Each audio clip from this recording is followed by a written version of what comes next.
Hi, this is Asa, and welcome to my audio experience. Whatever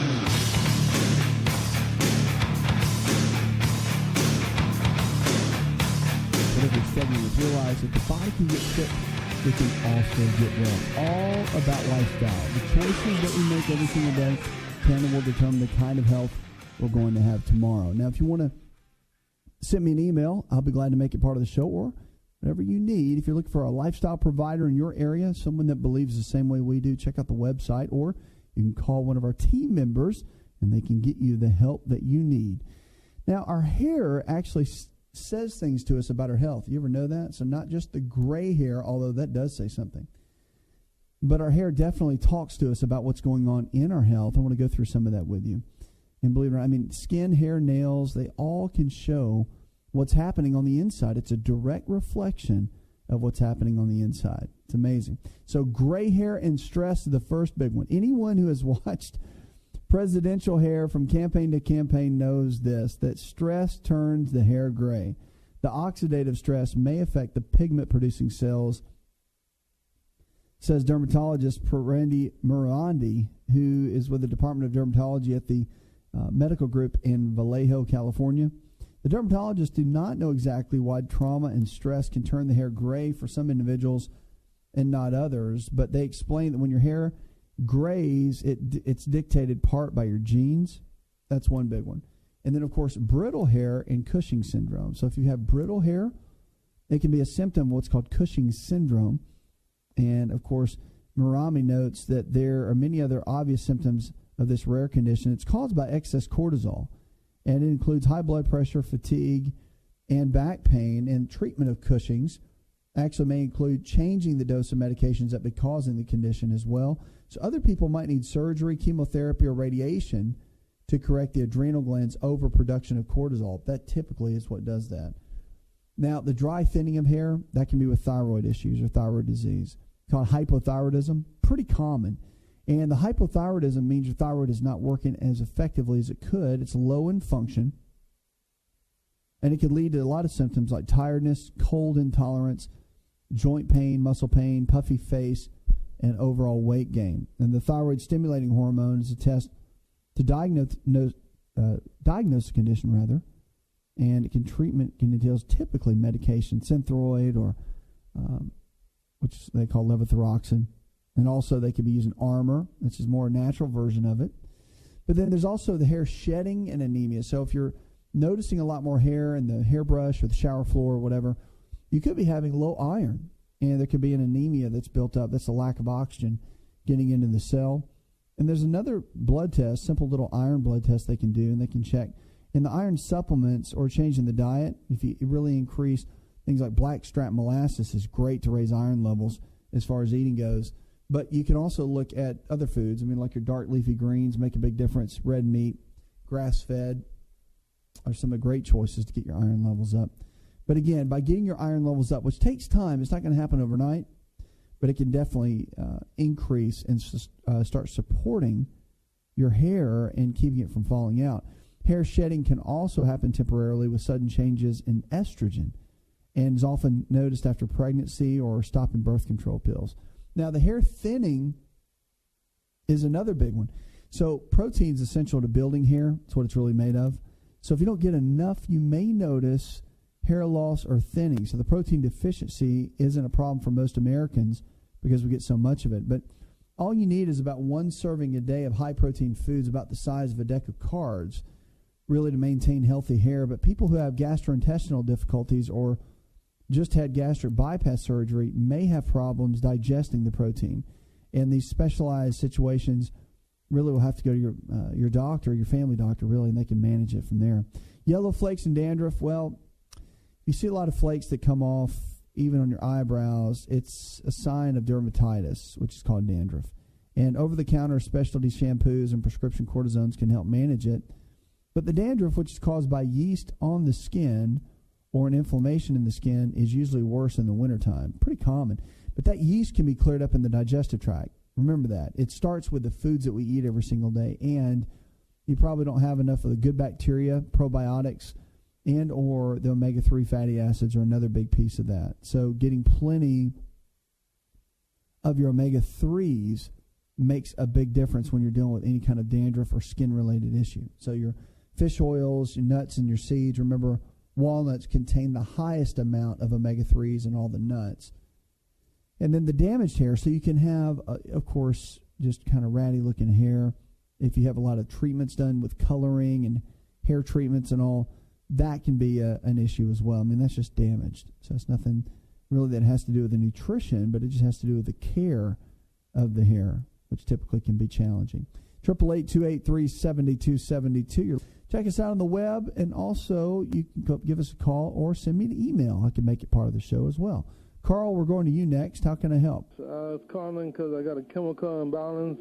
Well, I take medicine for a chemical imbalance and high blood pressure.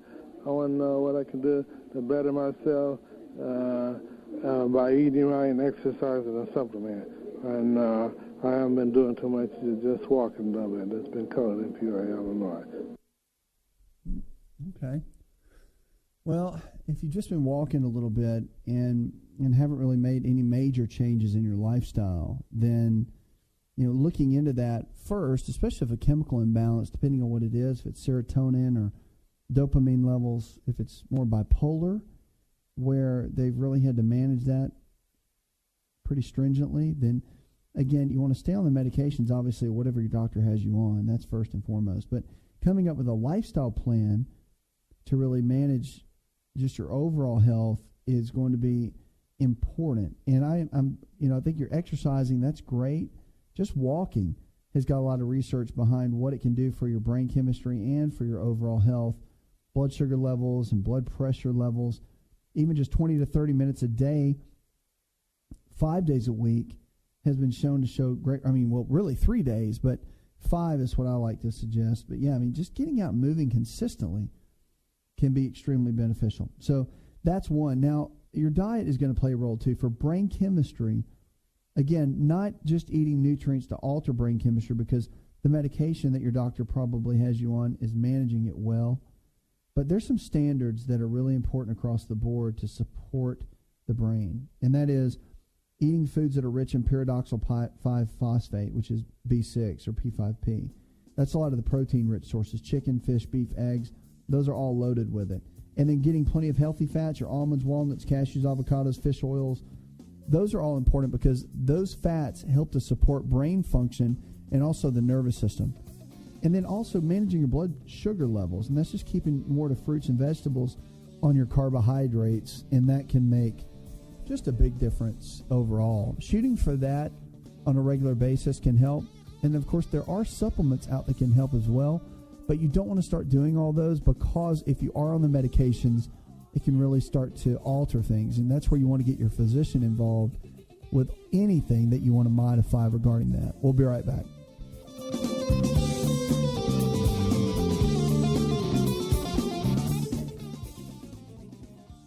Did you know that you can listen to the ASA RX audio experience on Spotify and Pandora?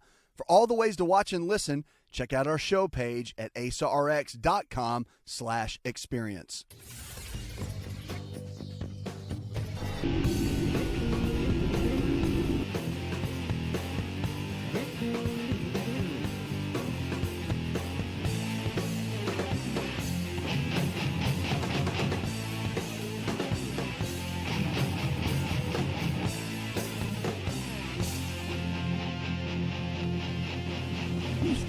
Let's talk about it. Your health and your life. It's all about the choices that you make every single day.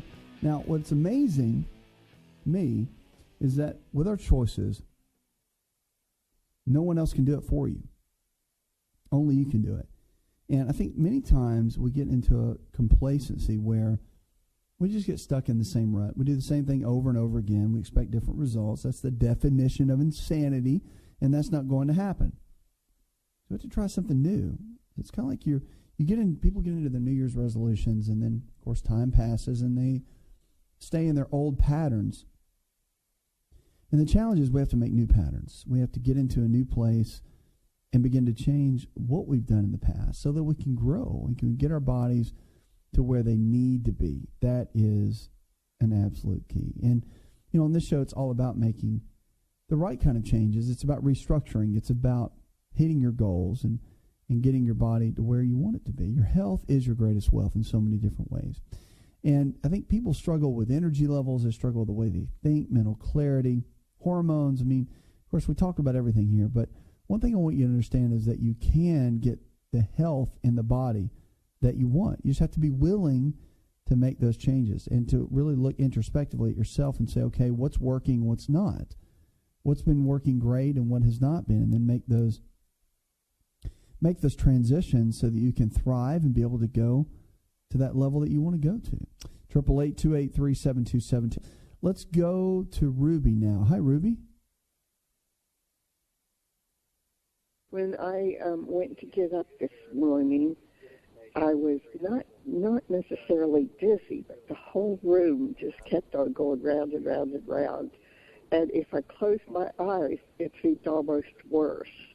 And I had something like that several years ago, but I don't remember going to the doctor or anything. But I was just, now I'm older, and so I was concerned.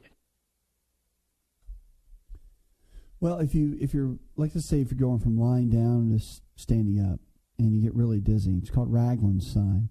And there could be a lot of reasons why that happens. Typically, the adrenal glands become a little bit weak, or there could be blood pressure issues that are going on. But usually that comes from the adrenals. And having that checked out with your doctor, smart thing to do. I would definitely go in and have them run some additional tests and make sure that everything checks out okay. But then again, the dizziness could come from a host of other issues. I mean, there could be blood sugar level issues. There could be anemia. There could be a lot of could-bes.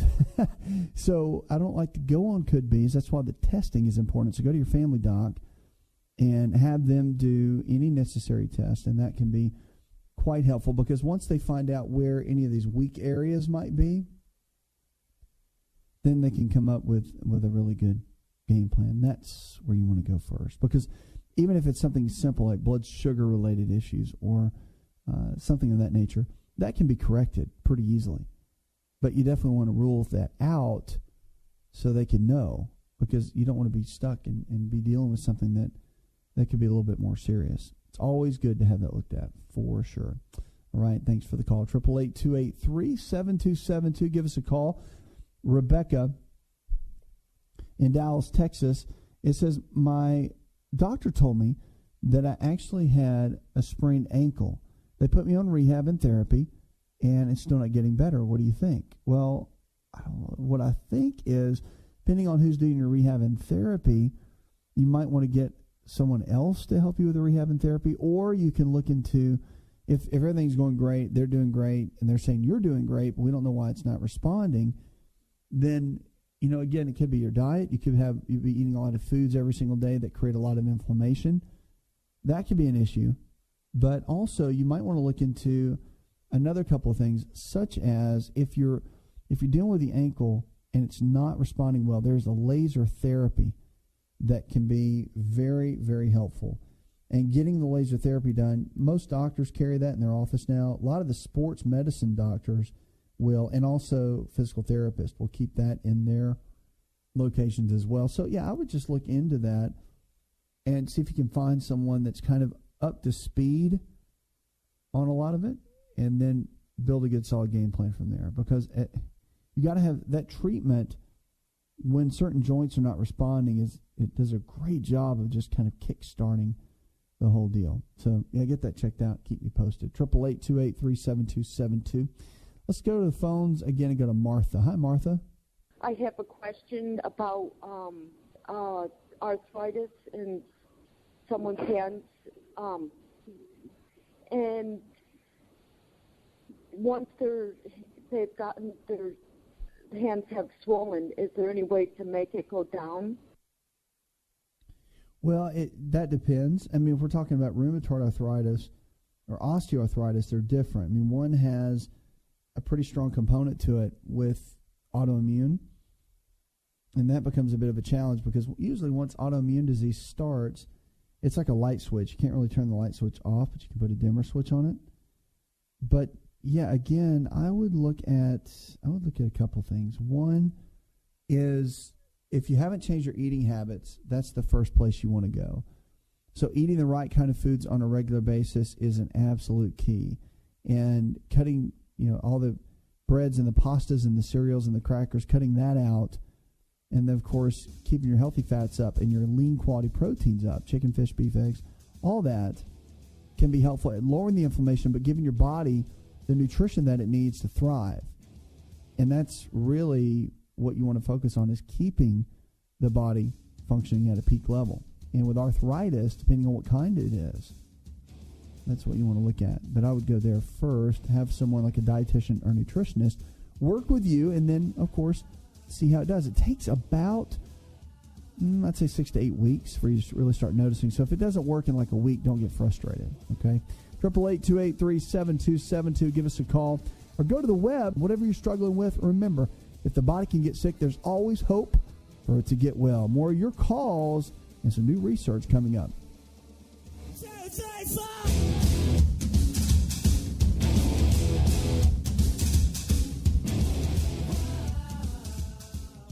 Are you ready to chow? It's time for Keto Chow. When it comes to eating healthy, the Keto Diet has become one of the nutrition leaders in optimizing health, losing unwanted weight, and reaching your health and wellness goals. No extravagant cooking, no long kitchen cleanup, and most importantly, especially for me, it's convenient. Just put quality Keto Chow powder in a bottle, add some heavy whipping cream or your favorite fat, a little water, and boom, shake it up and you're ready to chow. Keto Chow tastes amazing. So make Keto Chow easy for you and your family today with Keto Chow. Let's go chow. Visit Keto Chow online at ketochow.xyz. That's ketochow.xyz.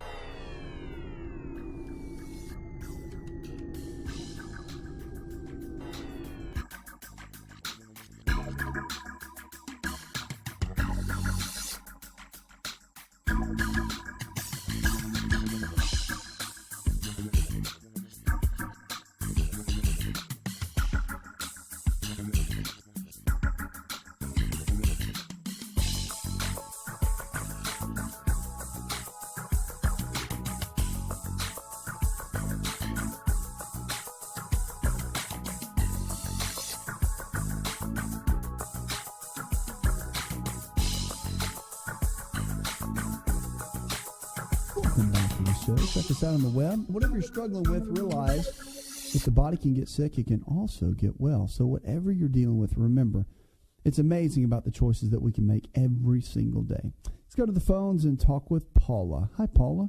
Having some weird chest pains, I guess. It's like a dull pain in the upper left chest area, but it's moving and it comes and goes. And it's been happening for the last few weeks, and it was here before, I guess about 3 months ago. So that's the question. I'm just curious to what it is. I had my heart rate and everything, and at least that checked out, and that was fine. But I'm wondering if it's some kind of lung infection or what. Well, there's a couple things it could be. I mean, with chest pains just in general, the first thing you always want to do is you want to go to your physician, talk to them, and just see what they say. I mean, because you want to get everything tested, make sure it's okay, that everything's clear. That's extremely important to make sure that that's taken care of. So once that's looked at and everything's okay on that end, then, again, they'll list out some options for you at that point. But typically, if it's just something like that, it could be something simple. It could be acid reflux. It could be the kind of the burning and that feeling that you have. Could be a host of issues. That's why getting it checked and making sure that there's no underlying issue would be the first step, my opinion. That would be the smart way to go. But get it checked, and then because you got to wipe out the could be's. That's my big thing. I mean, could be this, could be that, could be this. And if you get that looked at, and they kind of lay that out, then you'll be able to create a really good game plan from there. And from a natural approach and perspective, that's what you want to have done. For sure, okay? 888-283-7272. Give us a call or go on the web. Our food for the hour. Now, remember, food can bring health to the body or it can take health out of the body so many times. And I think For so long, we've been eating foods that can take health out of the body. Not a good thing. And we have to be very, very careful with. So eating the right kind of foods on a regular basis matters, and it makes a big difference. So what do you do? Well, the key is overall is making the better choices. Well, for so long, the food I want to talk about has been on the do not eat list, especially if you've got high cholesterol or heart disease. But now the time has shifted, and I really believe personally it's one of the best foods on the planet, and it's eggs. So they've long been recognized for one of the best protein sources. As a matter of fact, the World Health Organization and other health authorities use eggs as a reference standard for evaluating the protein quality in all other foods. As a matter of fact, egg protein is usually referred to as HBV protein, meaning highest biological value. Since eggs are used to reference a lot of the standards for proteins, they have a score of 100%, which means that they're best. They have on the best range of the different amino acids, and they're considered a complete protein. All the B vitamins are found in eggs as well, like B1, B2, B3, B5, B6, B12, choline, biotin, and folic acid. Choline is a standout among the B vitamins. In fact, eggs rank higher in choline than any other foods. And in the U.S., the average diet is about 300 milligrams of choline per day. That's less than the recommended amount for many adults and the adult women for sure. And one egg provides over 100 milligrams of choline and only about 75 to 80 calories. So the mineral content of eggs too, and by the way, choline and lecithin, both are in egg yolks, and they help to clear out a lot of the plaquing in the arterial wall. So for people that are concerned about cholesterol, the egg yolks actually have components in them that will go in and help clear that out, naturally occurring. Pretty amazing as far as the food source. Really is. So the mineral content's another big one. So the actual egg yolk itself has plenty of sulfur, which is really good for the skin and the hair. And eggs are a very good source of selenium and iodine. So while fish and shellfish and mushrooms can be rich sources of selenium, the people who avoid these foods may sometimes have a difficulty in getting the amount that they actually need. So for people who don't use iodized salt and need to get iodine, the egg yolk is actually a great way to do that. So the nutrition that's found in the eggs are distributed fairly evenly, they say, between the yolk and the white. So that's why it's good to eat the whole egg instead of doing just the whites by themselves. But many times, and this has just been a kind of a common practice, just to eat egg whites, but you want to eat both of them together because the nutrition lies in the yolk in such a great way. And as a group, research studies on the health benefits of eggs have shown a lot of mixed results. Part of the difficulty researchers encounter when they try to determine the pros and the cons is the variety of the quality of the eggs. That's why the organic eggs and the free range is usually the better way to go. So a lot of the factors, they say, of course, they're fiber free, but the challenge is many people eat eggs with vegetables or fruits, and that makes up for that. But the high quality of protein is the big one that they just really go on, because they say now that up to 6 to 8 eggs a week, the American Heart Association is saying, can actually be helpful to the heart. They can actually help support healthy, good cholesterol levels and potentially lower the bad cholesterol. As a matter of fact, the phosphatidylcholine levels can increase because of the eggs, which can help brain chemistry, can also help with memory. So not all egg studies shown potential cardiovascular benefits, but most did, and enough for them to put the approval and the stamp on eggs to be a great part of our normal diet and part of our normal routine. So again, there's new studies too that can link eggs and the cardiovascular benefits, but also with colorectal cancer and reduction of colorectal cancer and breast cancers as well. So eggs have a lot of anti-cancer benefits to them that can be extremely beneficial as well. 888-283-7272. Give us a call, or you can go to the web, do whatever we can to help you. Our team members are there, and if you're looking for a lifestyle provider in your area, someone that believes the same way we do, check out the website. All kinds of information there for people to help you with your health and with your life. Go to the phones now. Let's talk with Tim. Hi, Tim. I had a growth on the inside my upper lip, it's like a tumor, and it got as big as a large pea. And I did two things, and I'm not sure if which one worked. One was I started drinking decaffeinated green tea, so the antioxidants. The grace of God or the action of the decaffeinated green tea. That's the only thing different I did was those two things. It's reduced now. It's down like the size of 2 or 3 pinheads. That's great. I mean, it could be a little bit of both. The green tea definitely has a lot of components in it. Depending on what the growth was, again, it could be, there's a lot of could-bes with that. And skin conditions are one of those you really have to take a look at and be able to see and understand what that might be. But the growth itself could be a result of several different items that you might want to take a peek at just overall and find a good range of, once the doctor kind of takes a look at it. I would still get it looked at. I wouldn't just kind of say, well, it's gone, I drank the green tea, everything's fine. You want to make sure that it wasn't a lesion of some kind and that it gets ruled out, that it just was nothing. I mean, that's what you want to hear, but you want to get that from a professional, not from yourself, because you want to have someone that's looked at 1,000 of those on someone's mouth and say, well, this is what it is. Or they do a little test in their office and they can confirm that this is what it is. That way you'll know moving forward if it was maybe some viral activity like a herpes growth, or if it was, it could be anything, dermatitis. It could be any type of situation, even just acne. I mean, they would be able to see that and be able to give you a good game plan long term for that, okay? 888-283-7272. Give me a call or go online. Now, when you're eating foods, just so you know, there's the fruits and the vegetables and all that's out there. We talk a lot about the different foods that are good for you, and everybody wants to know, do I have to eat everything organic?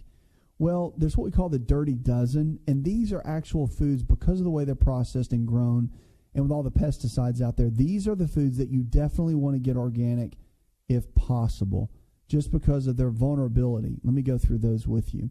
Number one, apples. These are the dirty dozen. Celery, sweet bell peppers, peaches, strawberries, nectarines, grapes, spinach, lettuce, any kind of lettuce, cucumbers, blueberries, and potatoes.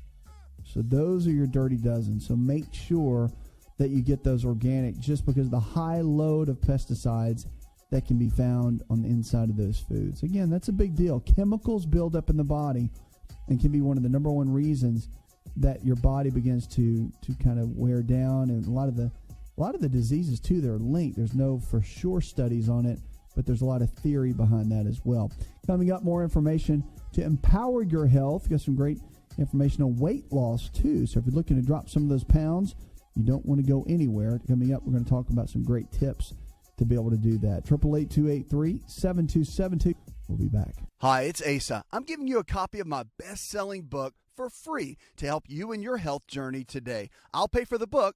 All you do is just cover the small shipping and handling costs. Go to asarx.com and get your free book today.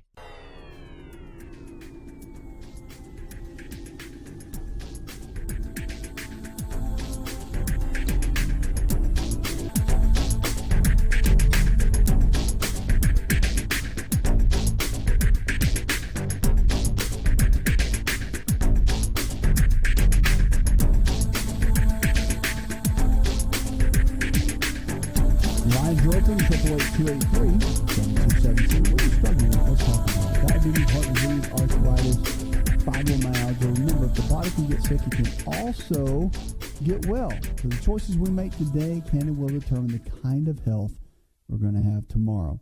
6 tips about boosting your mood. Now, when it comes down to the way you think and the way you feel, it matters. Metabolism, the way your body handles the food that you eat on a regular basis, how the hormones work and how everything kind of works together.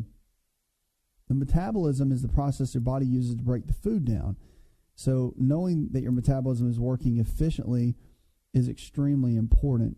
And a nutritionist, Nicole Berkowitz in Toronto, Canada, said there's 6 steps that you can follow. Number one, you want to resist skipping meals. I'm a big fan of this one. Eating your normal meals on a regular basis is such a key, because skipping the meals themselves can cause a dip in your blood sugar, leading to crankiness and lethargy. And maintaining blood sugar levels and your energy levels, of course, is a big deal. And so if you eat meals about every 3 to 4 hours, typically is the norm, that's what you want to do. You want to focus on doing that, because doing that on a regular basis is an absolute key. Just eating meals on a regular basis and not having those 6-hour gaps, that's where the blood sugar really begins to drop up and down and that sort of thing. So staying hydrated is number 2, and dehydration can make you feel sluggish and lethargic. So being sure to drink throughout the day. You don't rely on thirst alone to remind that you have another glass of water. You don't ever want to get to the point where you're really, really thirsty. If you do that, then it becomes quite the challenge. So again, that's drinking half your body weight in ounces of water or tea. I'm a big fan of unsweetened tea. So that's a real key. I mean, using stevia, something like that, can be very helpful. Now, the third one is think moderation for the low nutrient-based foods. So you want to avoid a lot of caffeine, a lot of the refined carbohydrates, the alcohol, salt, that sort of thing. But eating large quantities of carbohydrates is another big one that you have to be careful with. Not just indulging in the carbs, which can be a big challenge for a lot of people. That's what you have to really watch. And you want to strive to balance the foods that you eat as well. So properly combining the proteins, the carbohydrates, and the fats to achieve a balanced energy intake, that's a key too. Because, of course, you've got to have plenty of protein, because that's what helps to build new muscle cells and really all cells throughout the body.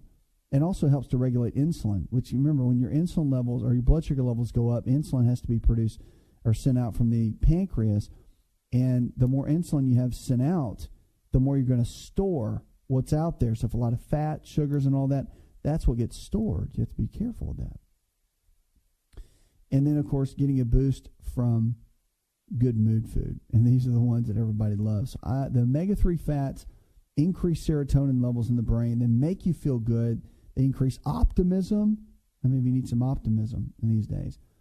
So some of these foods that can be really, really good: bananas, avocados, dried apricots, walnuts, sunflower seeds, and pumpkin seeds will add in some extra tryptophan, which will kick in serotonin levels and actually make you feel better. So these omega-3 fats can help elevate mood, and they can reduce anxiety and depression. And you look for the omega-3s and the rich fish like salmon and mackerel. The walnuts and the pumpkin seeds are great sources of these healthy fatty acids. I'm such a big fan of those kind of foods. Now, keep a food diary too. It's kind of a hassle for people to keep a diary, but if you get in a habit, I mean, now with cell phones and the smartphones rather, if you get MyFitnessPal, it's a great little app. But MyFitnessPal, you can actually journal all the foods that you put in on a regular basis and keep up with them. And it helps to regulate and show you the kind of calories that you're taking in on a regular basis too. So again, a lot of great tools out there to be helpful with these sorts of things. Because again, eating the right kind of foods on a regular basis and getting the right kind of nutrition is an absolute key. But it's being consistent. And if you really wanted to balance your blood sugar levels, keep your metabolism cranked up at a high level, and then keep your mood good, your foods can do it. I mean, if you get to a place where you need medications for like serotonin or dopamine levels, sure, I understand that. But also getting to a place where your lifestyle can manage and maintain is a great place to be.